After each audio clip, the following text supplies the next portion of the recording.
Ever hear the saying, keep your friends close and your enemies closer?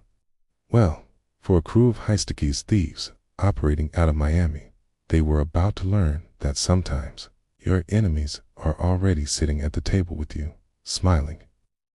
This crew, let's call them the Ocean's 5 of the digital age, was flawless.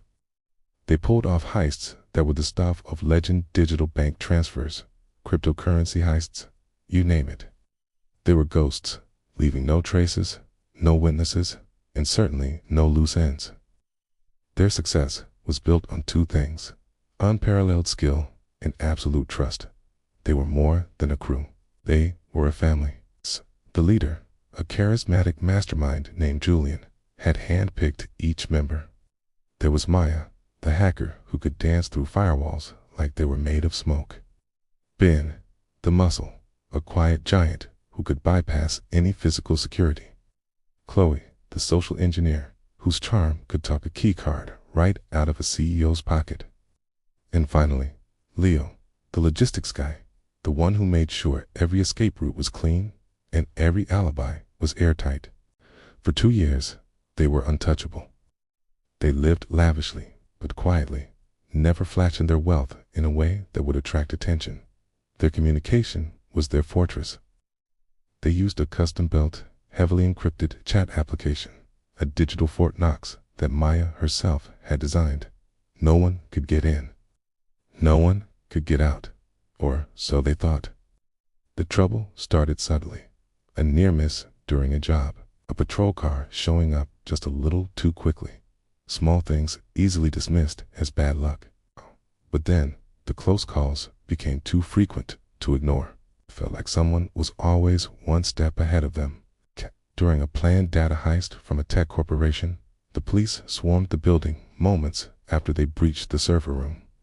They escaped by the skin of their teeth, leaving millions of dollars worth of data behind.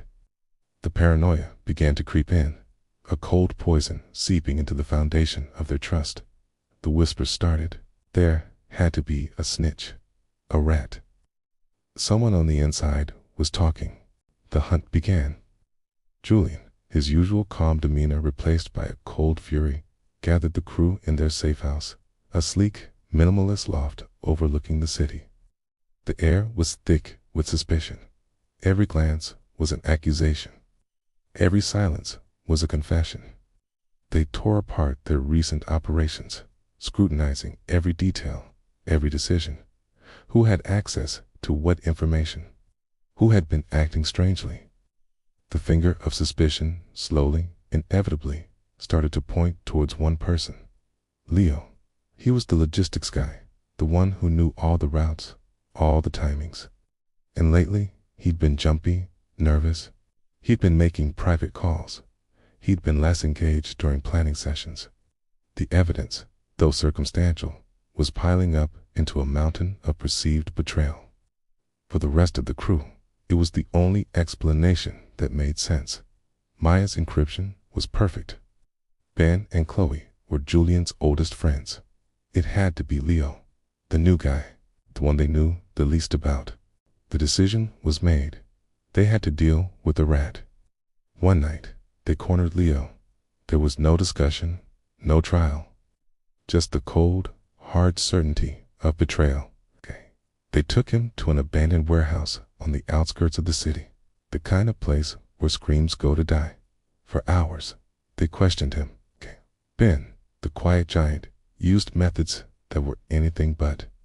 Chloe, the charmer, used words that cut deeper than any blade. Julian just watched, his face a mask of disappointment. Leo, broken and terrified, swore his innocence. He cried, he begged, he pleaded. He had no idea what they were talking about. He loved this crew, this family. He would die for them, but his words fell on deaf ears. They were convinced he was lying, that he was the reason their perfect world was crumbling. They were so close to ending